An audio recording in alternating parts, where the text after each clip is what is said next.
So I was like, how am I going to truly help these students understand what goes into all the parts of exceeding guest service, meeting the expectation, but then we need to exceed it.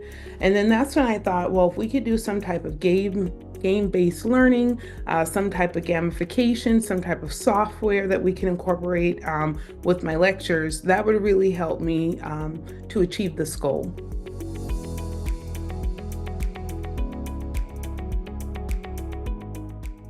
I learned of this product, and I also started to look at other products out there and I quickly returned right back to knowledge matters. And so I love that the students have access to the software on their time. I love that there's parts of this product that is kind of specific to their needs and their answer choices. I love that it gives them the opportunity to repeat a sim, to have the opportunity to excel at the subject matter that they're learning about.